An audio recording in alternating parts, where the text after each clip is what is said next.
susundin anuman ang suliranin. Lahat ay aking kakayanin, pagkat ikaw ay kapiling. Subukin man ng panahon, mananatili sa'yo, Panginoon.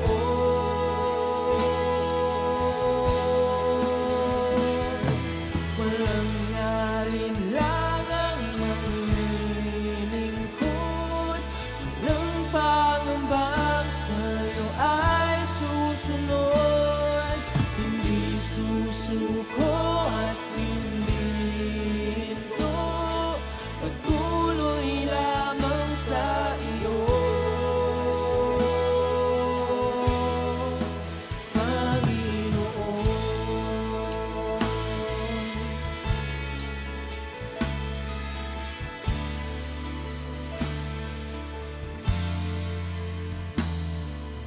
Ikaw ang aking paglilingkuran, kahit saan dalhin.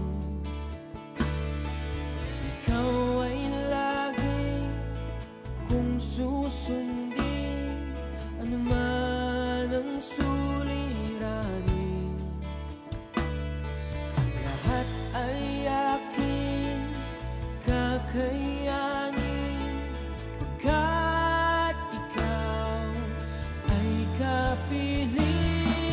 Subukin man ng panahon, mananatili sa'yo, Panginoon.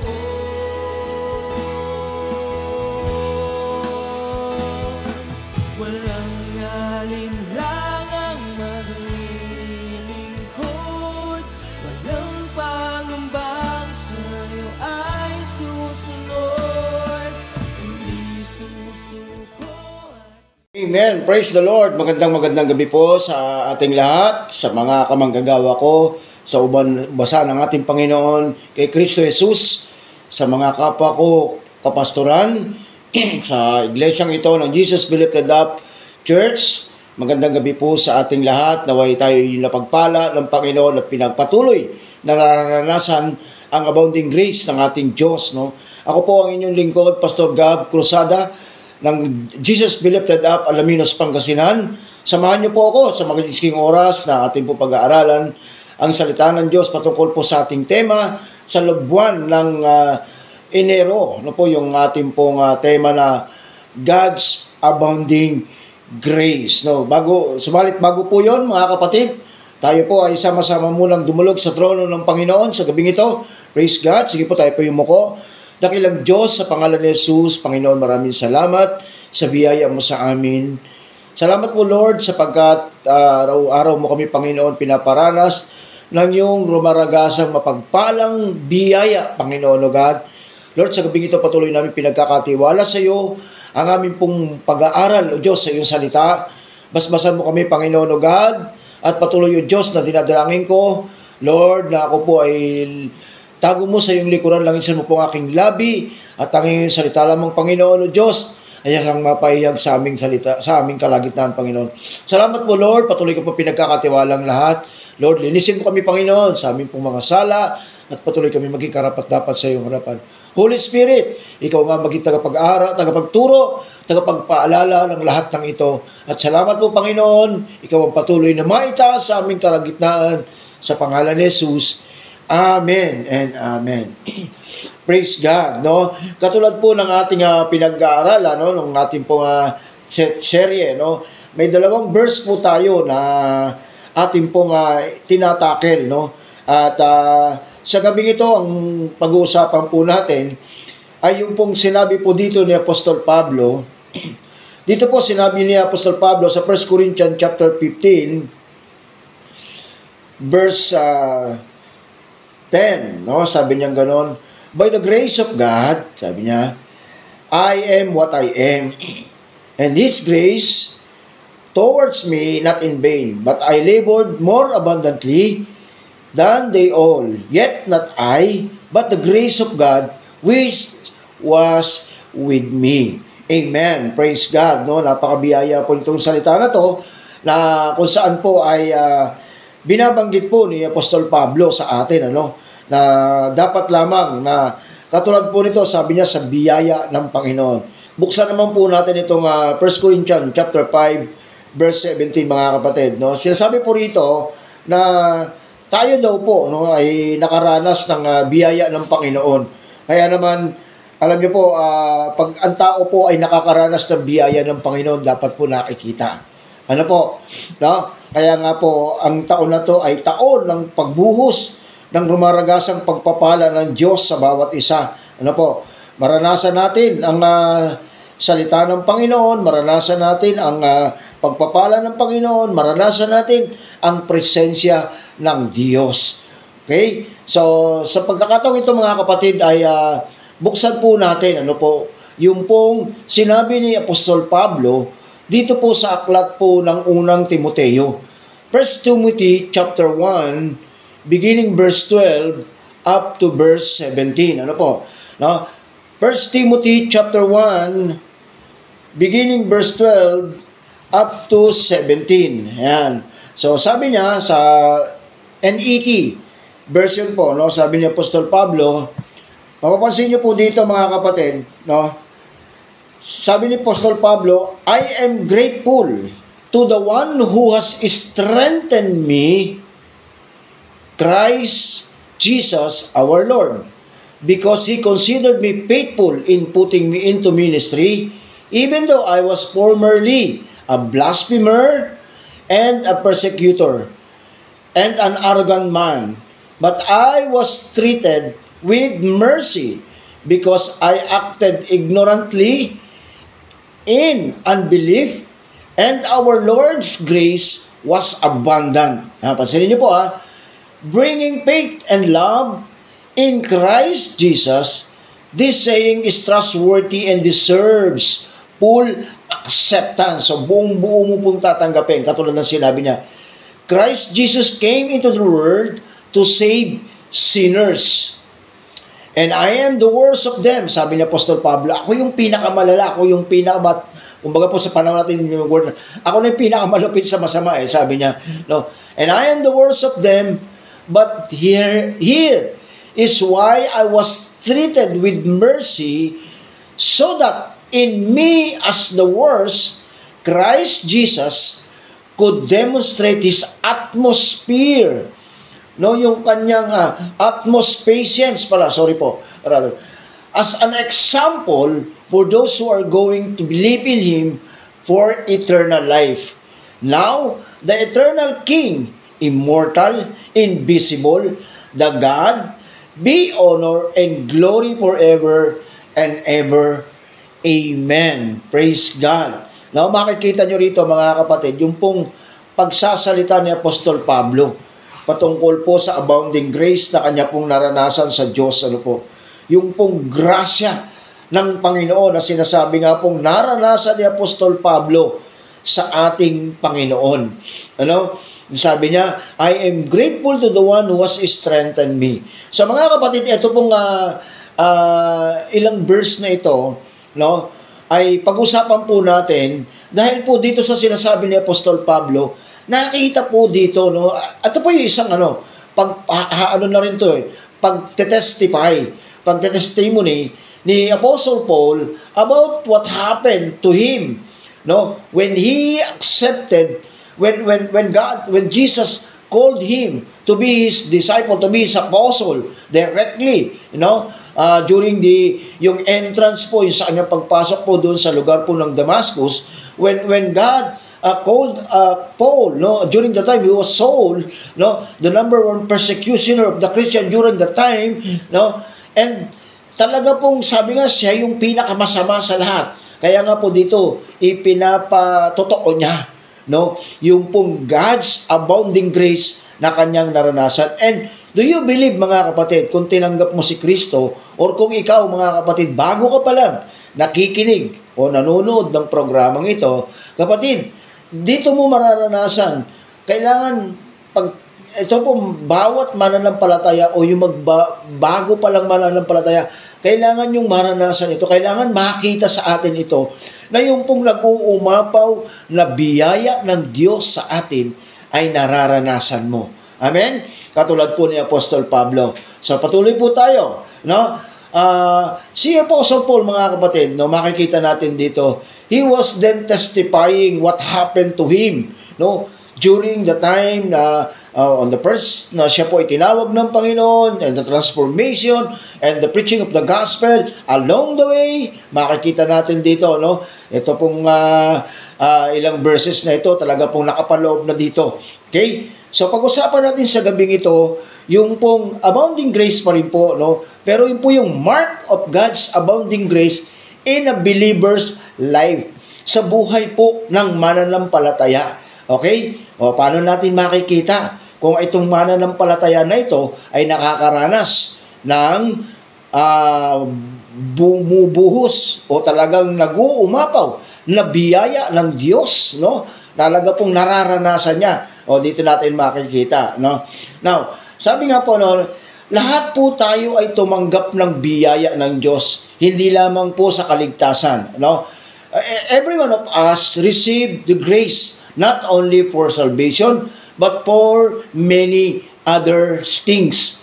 Marami pang bagay, no, ang ating pong tinanggap. So, if you read again, no, yung 1 Timothy chapter 12 verse 17, Paul reflects God's abundance grace. Ipinakita niya puro, no, na yung pong grasya na yon, yung abundant grace over his life, no, makikita niyo doon sa verse 14, mga kapatid, no, ang sabi doon, and our Lord grace was abundant, bringing faith and love in Jesus Christ, or Christ Jesus.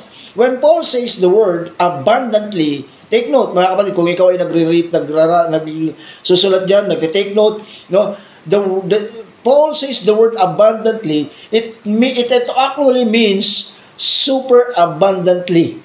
Okay?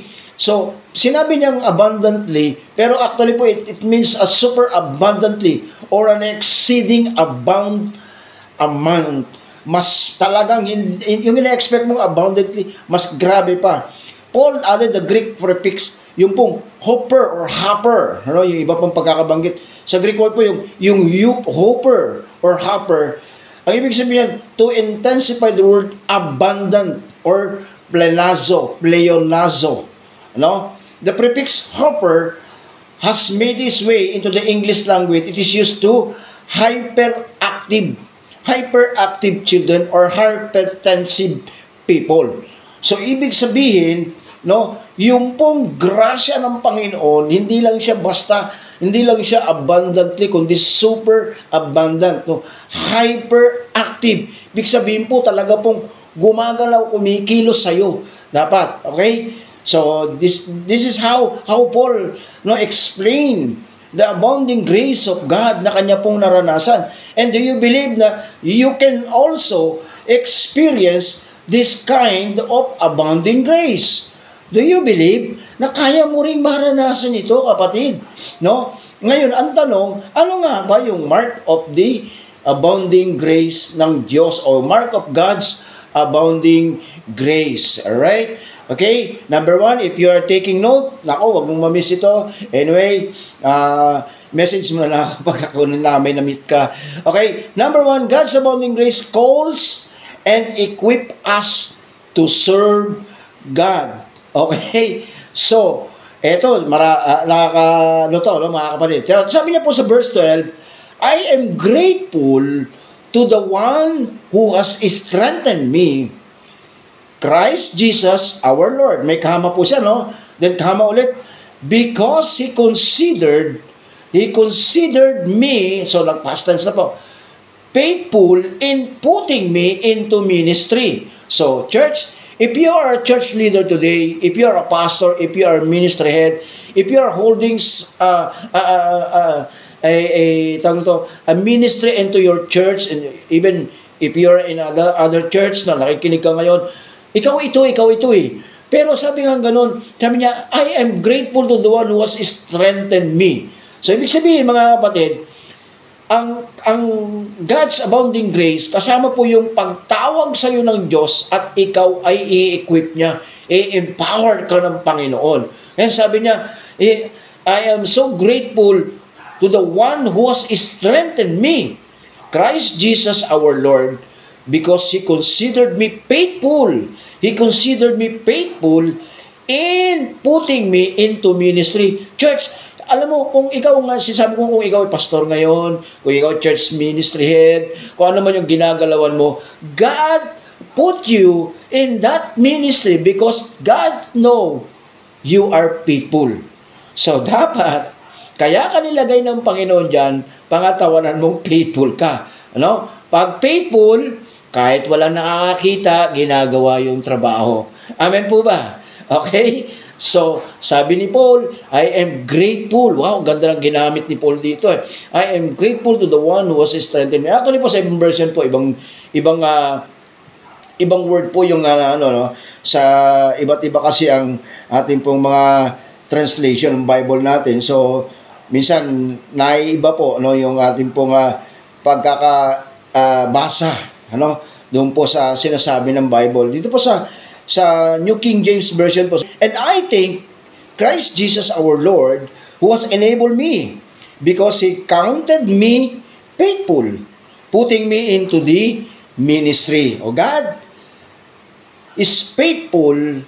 That's why He need a faithful men and women to the ministry. That's why God's abounding grace calls and equip us.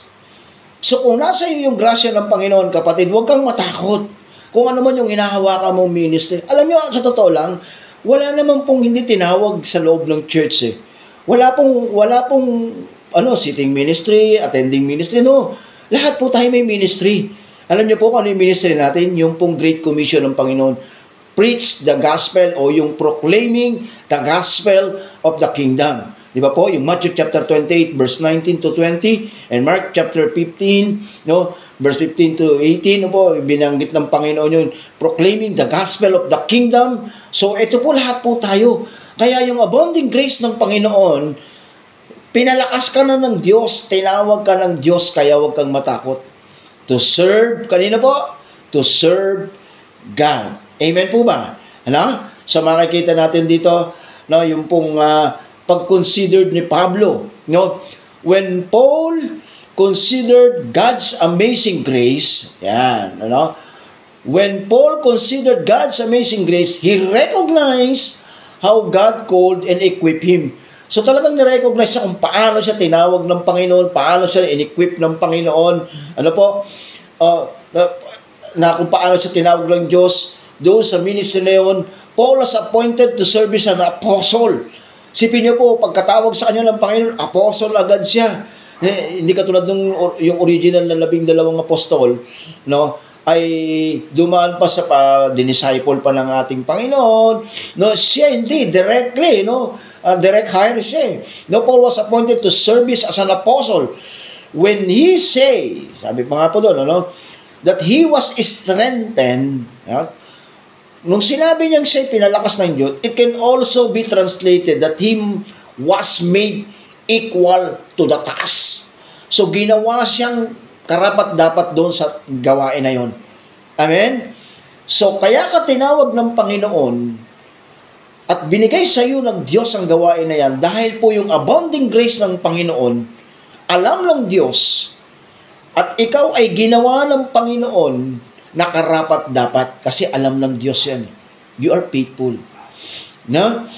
Paul was not equipped in his own strength. Tandaan niyo po, ako po personally, sinasabi ko nga po, ako isang high school graduate lang, but hindi ko po alam bakit ganito ang Panginoon sa akin. I'm always reading, I'm always researching, lalo na ngayon may social media. Talaga pong nagkakaroon ako ng hunger to learn, to dive deep into the presence of God, to know God more, to experience Jesus in my life.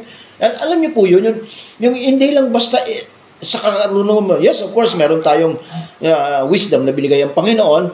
Yun ang ginagamit natin Kaya nga si Paul, alam niyo, isang matalinong tao, nag-graduate po yan kay Gamaliel Yung si Gamaliel po ay kumbaga po sa panahon natin siya po ay tawag nun, law instructor, no? At si Paul po ay isa sa mga estudyante niya. No, pero hindi po yung ginamit ng Panginoon. But not on this strength to serve as an apostle and to suffer the persecution that came with that ministry.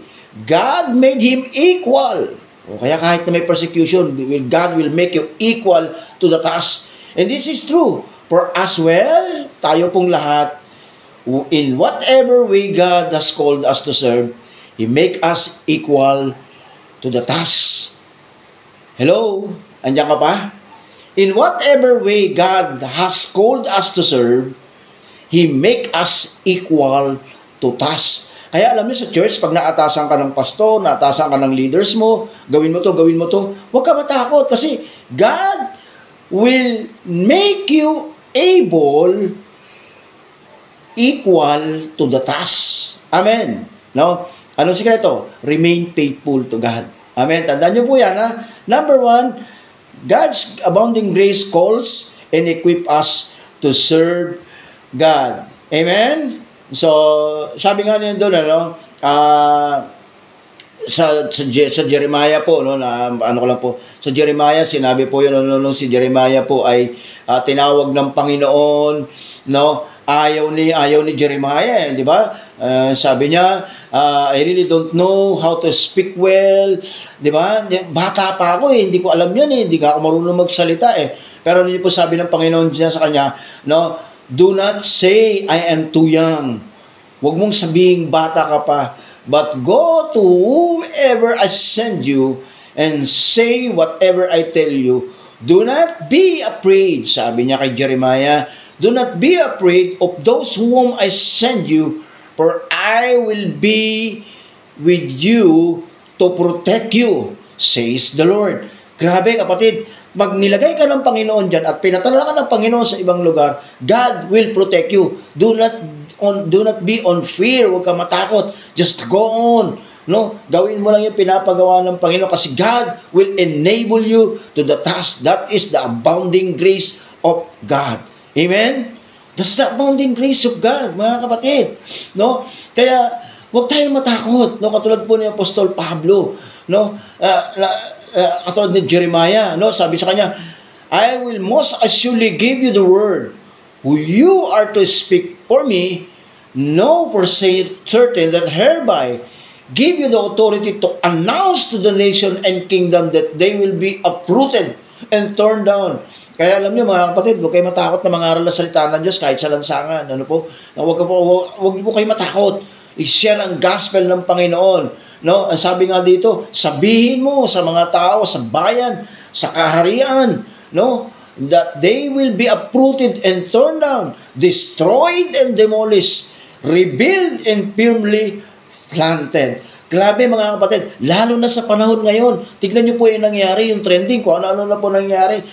Sipin niyo, isang mayamang bansa, progressive, advanced ang technology, they cannot control the big fire that happened on that place, yung pong Palisades sa California, di ba? Nasunog. And do you believe, if you watch the video, napanood ko po mga kapatid, grabe, yung puno, buhay na buhay, ang layo pa ng apoy, yung isang puno, umaapoy na. Sitin nyo mga kapatid, this is what God says, no? Kaya niyang gawin, God is enable. So, ikaw kapatid, may task sa'yo ang Panginoon. But don't worry, God's abounding grace calls and equip us. You are equipped. You're already equipped. Nung tinawag ka ng Panginoon, you're already equipped. When the Lord called Jeremiah, He puts His word in the mouth. Nasa bibig na po ni Jeremiah. No? Sabi nga doon, just open your mouth in Book of John. No? Sabi nga doon, just open your mouth and the Holy Spirit will lead you to speak what the Lord speak. No? Sabi niya po ito gano'n, di ba? So, wala tayong dapat ikatakot. Amen po ba? So, yun po yung dapat natin makita, no? Na yung God's abounding grace, sabi nga po doon ni Apostol Pablo, I am grateful. Okay? So, secondly, mga kapatid, no? Secondly, God's abounding grace forgives our sin. Forgive our sin. Sabi niya po sa verse 13, even though I was formerly a blasphemer and a persecutor and an arrogant man, but I was treated with mercy because I acted ignorantly in unbelief. Grabe, no? Not only does God's grace calls and equip us, mga kapatid, tandaan nyo po, it is also continually forgives and removes the guilt of our sin. Patuloy niya tayong pinapatawad. Paul says that even though he was a blasphemer, kahit na po siya ay talaga pong masama, malalapastangan, blasphemer, grabe po, lapastangan, persecutor, talaga pong tinutuligsa niya, no? Ang mga mananampalataya, and violent man. He was given mercy, binigyan siya ng Panginoon ng kahabagan because he acted on ignorance and unbelief. As a blasphemer, Paul blasphemed Christ as a persecutor. Blasphemed Christ. As a persecutor, he imprisoned and put Christian to death. Talaga pong grabe siya, no? He put Christian into death. No, pinapatay, nilalagay niya sa talagang sinasalang niya po sa death row yung mga mananampalataya ng ating Panginoon during the time. No, talagang as a violent man, he delighted in hurting believers. He was likely a bully or sadist. Talaga pong siya yung type of person na sa panahon niya yung mga bully or sadist, yung mga sadista talaga. Yun ang gusto niya eh. No, so it seems that Paul is showing an accent, no?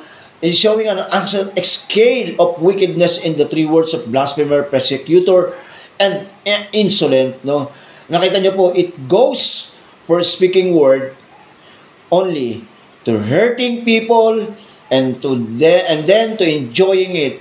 Though Paul was so sinful, God's grace still forgave him. Grabe mga kapatid, wala po tayong pinagkaiba kay Pablo. Mga kapatid, wala po tayong pinagkaiba. Di ba, sabi nga po ng Bible, all have come fall short for the glory of God. All have sinned. Lahat tayo nagkasala. And come fall short with the glory of God. And the wages of sin, Romans chapter 6, verse 23, is death. Kaya patay ang ating spirit life during that time No? Wala tayong pinagkaiba kay Pablo. Hindi natin alam. We are not delighted with the word of God. Hindi natin alam yung mga dapat natin gawin. No? And 1 John 1:9, sabi ganun, but if we confess our sin, He is faithful and righteous, forgiving us our sin and cleansing us from our all unrighteousness. No? What we must notice about this verse, ano yung napapansin nyo po dito? Confess, not only does forgive the sin, we confess, but He purify us from all unrighteousness. Grabe. No? Hindi ka lang basta pinatawad ng Panginoon. Nilinis ka ng Diyos, kapatid. This means that when we confess known sins, God cleans us even from unknown sins. This is super abundant grace. Babalik po tayo doon sa kanina pong binabanggit ko sa inyo, no? Yung pong super abundant grace, so yung hyper active grace ng Panginoon sa atin. Mga kapatid, ito po ay nasundan po natin. Ma-amaze ka talaga. Si Pablo, grabe po to. Kaya po nasulat ni Pablo to. Super amazing po siya. Sobrang amazed po siya sa Panginoon. No? Dahil po sa ginawa ng Panginoon sa kanya. No? Kahit na po siya ay wicked person, blasphemer, persecutor, and insolent people ng mga panahon na yon, God does not hindi siya despair ng Panginoon, no? Tayo po, hindi tayo naiiba sa kanya. God does not the same with us. His super abundant grace and mercy meet us in our failure. Ulitin ko po. The super abundant grace, no? The super abundant grace of God meet us in our failure. Okay? So ito yung dapat nating makita, mga kapatid, no, sa buhay po natin, no. Alam niyo, nakakatuwa po nito, si Pablo po talagang makikita niyo yung buhay ni Pablo. Na sabi niya, I was treated with mercy because I acted ignorantly in unbelief. No? Makikita niyo po. Ano ba sinabi ni Pablo? Si Pablo ba ay tumanggap ng biyaya o habag ng Panginoon dahil siya ay ignorante? Wala siyang kaalam-alam kay Jesus? Does our ignorance makes us less responsible for our sin? No, hindi po. No, kaya nga sabi nga po, ignorance of the law excuses no one. When Paul mentions ignorance, he's probably referring the Old Testament teaching doon po sa unintentional and intentional. Okay? So, meron pong kasalanan na hindi mo sinasadya or may kasalanan din naman po na hindi na sinadya mo. Yung pong tinatawag na omission sin at saka unomission sin. Ano po? Uncommission sin. Yung nakalagay po yan sa Numbers chapter 15, hindi na ko na babasahin. Ano po? Numbers chapter 15, beginning verse 28 and 31. Ano po? Binabanggit po dyan yung mga yung atonement, yung mga priest during that time. So, kayo na lang po ang bumasa, no? The one who sinned accidentally could make atonement for his sin through sacrifice.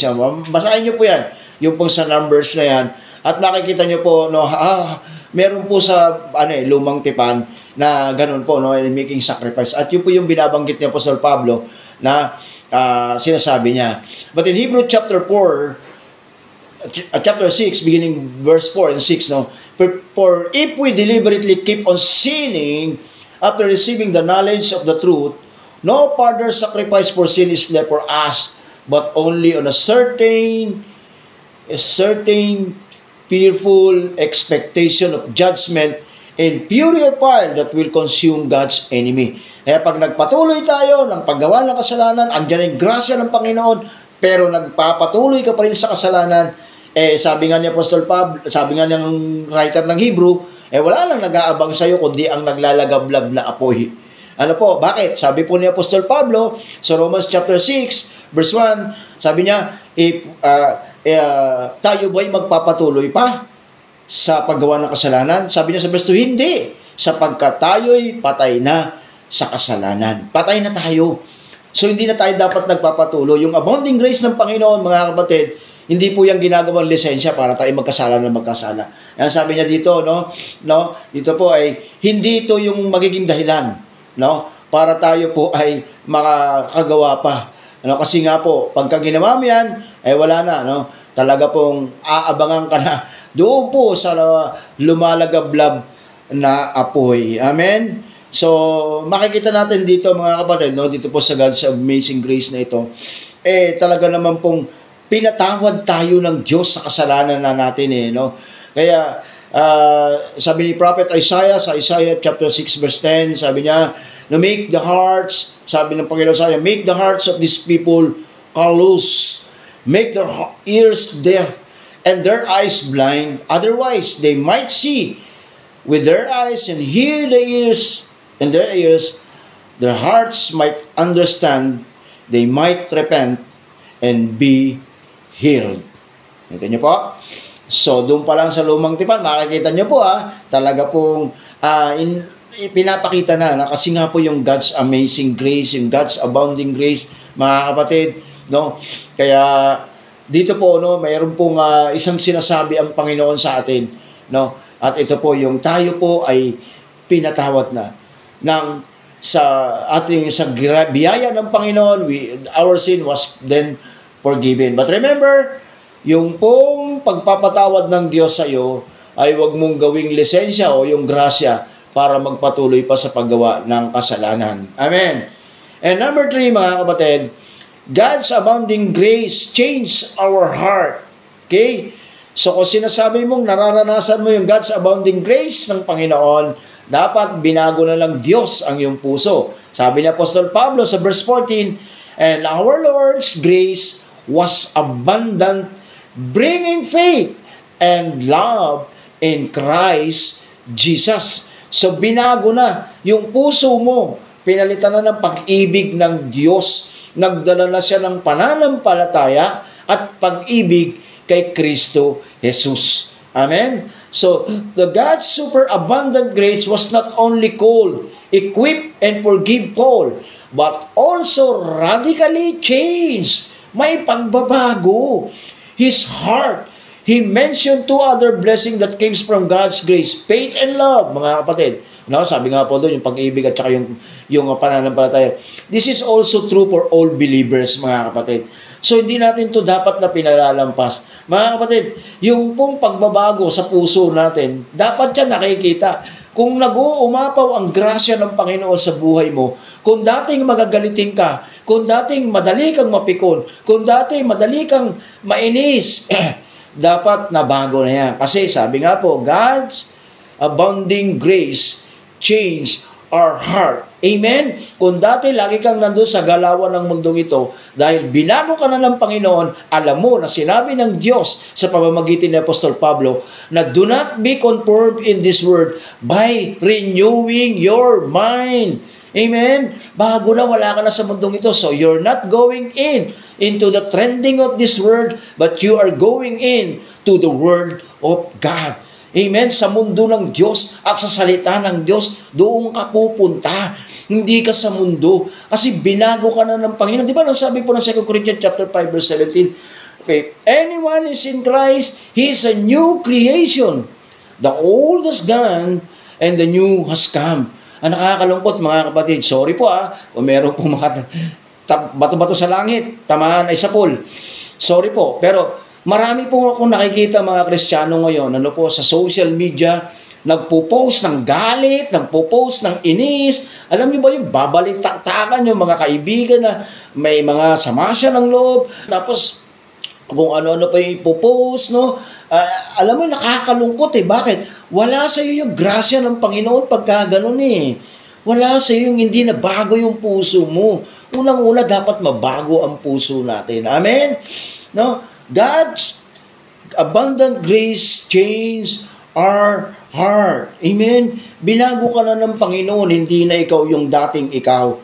Kaya nga sabi ni Paul, sa Colossians, ang sabi niya po, I am been crucified with Christ.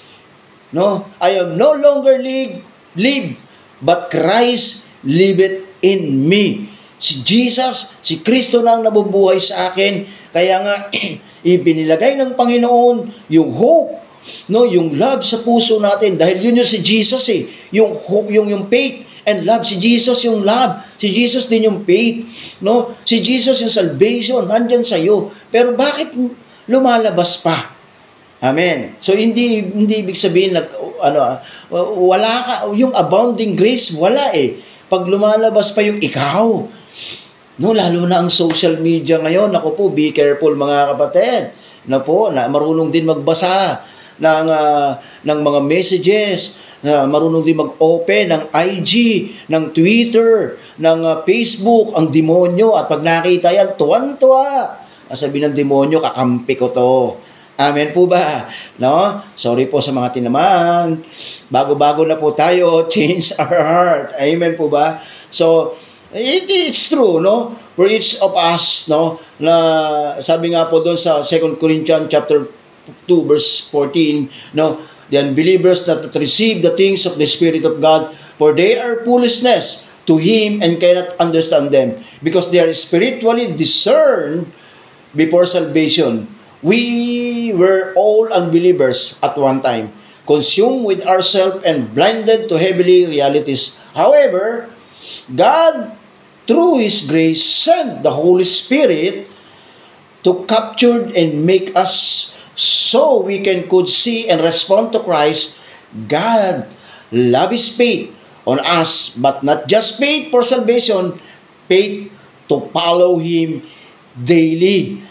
Faith to follow Him daily. Yun yung pagbabago na araw-araw mong sinusundan, binagawa yung kalooban ng Panginoon. Amen ba? Kalooban ba ng Panginoon na makipag-away tayo sa social media? Kalooban pa ng Panginoon na tayo po'y makiayon sa trending sa mundong ito? Amen? Usong-uso yung pagpapakulay ng buhok na green, blue, nag-gray pa, nagpakulay ka rin. I'm not saying mga kapatid na pero try to analyze, yung pong pag-aayon natin sa galawan ng mundong ito. Amen po ba? So, layo-layo tayo doon. Kasi kakaiba ang mundo natin Ang mundo natin mas masarap sa mundo nila. Amen po ba? Kaya God's lavish, His faith, no? Yung pong faith to follow Him daily. So, ito po mga kapatid, no? Wag po natin kakalimutan na tayo po'y binago na ng Panginoon. So, yung pagbabagong yan, mga kapatid, ay dapat na nakikita natin. Tayo mismo nakikita natin sa sarili natin. Okay? So, dito po, no, sa tatlong bagay na ito, no, tatlong bagay na, actually po, napakarami po ng pinakita ni Apostol Pablo rito, no, kung inyo po pag-aaralan itong passage nito. No? Pakita natin, tingnan natin sa sarili natin. Did God, abounding grace, has equipped me? Tinawag ba ako ng Panginoon? Yes, tinawag ka ng Panginoon. Huwag ka nang tumanggi kung ikaw ay Kristiyano. At kung hindi ka pa tumatanggap sa Panginoon, ngayon tinatawag ka na ng Diyos. Okay? God, abounding grace, forgive our sin. Okay? Pinatawad na tayo ng Panginoon at huwag na tayong mamuhay sa kasalanan. Huwag na tayong lumapit pa sa kasalanan. Amen? Sabi nga, no, labanan mo ang tukso at ang tukso ay lalayo sa iyo. Huwag mong sabihin, o tukso, lumayo ka. Hindi lalayo yan. Tukso nga eh. Diba? Kailangan nakakita ng tukso na lumalayo. And lastly, God changed our heart. Mga kapatid, sa maiksing pag-aaral natin ang salita ng Panginoon, I hope na meron po kayong mga napulot, no? At kung inyo pong mamarapatin, mga kapatid, no, tayo pong lahat ay tumunghay sa kalooban lamang ng Panginoon. Kung ikaw na mga kapatid ay bago pa lamang na nakapakikinig ng gawain ito, ikaw ay first timer or nakatunghay ng gawain ito, tinatawag ka ng Panginoon sa pagkakataong ito. Subalit bago yan, kapatid, mag-alay muna tayo ng ating buhay sa ating Panginoon. Para maranasan natin yung God's abounding grace of God, we must first accept Jesus. At kung ikaw naman kapatid, napapansin mo na parang nag-iiba na yung mundo mo, return to Jesus before it's too late. Pwede ba tayong yumuko? Sumunod po kayo sa iksing panalangin na ito. Dakilang Diyos sa pangalan ni Jesus, ako po'y lumalapit sa iyo. Dumudulog na may pagpapakumbaba. Inaaming ako'y nagkamali. Binubuksan ko po ang aking puso. Isinusuko ko po ang aking buhay. Tinatanggap kita, Jesus, bilang aking Diyos sa tagapagligtas. Maghari ka sa aking buhay. Ikaw nga po ang magmando nito. At ikaw nga po, Panginoon, ang magmay-ari ng lahat ng meron ako. Salamat po, Panginoon. Patuloy mo kong, Panginoong, gabayan sa buhay ito. At magawa ko, Diyos, ang lahat ng nais mo. At maranasan ko ang nag-uumapaw na biyaya na pagpapala na nanggagaling sa iyo. Salamat po, Diyos, sa pangalan ni Jesus. Amen and amen. Father, in the name of Jesus, thank you for the word tonight. Thank you, God, for you have given us a wisdom and knowledge to understand you more. Just like Paul, oh God, we want to experience those kind of God's abounding grace. Thank you, Father. Guide us tonight, oh God. In Jesus' name, amen and amen. Maraming salamat po sa inyo pong pakikinig sa ating pong programang ito ng Tinig ng Pag-asa. At inianyayahan ko po kayo na makinig, manood na gawain ito tuwing Huwebes, no?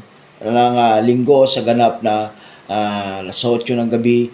At patuloy, Panginoon, na tayo ay mapagpala ng Panginoon sa bawat salita na magkaroon tayo ng kapanabikan sa araw-araw.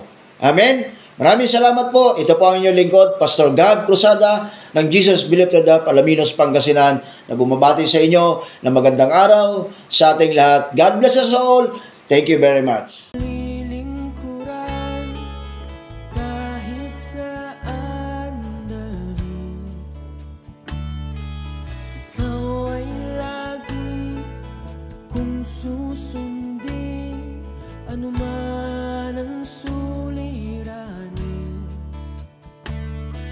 Lahat ay aking kakayanin, pagkat ikaw ay kapiling. Subukin man ng panahon, mananatili sa'yo, Panginoon.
sundin anuman ang suliranin.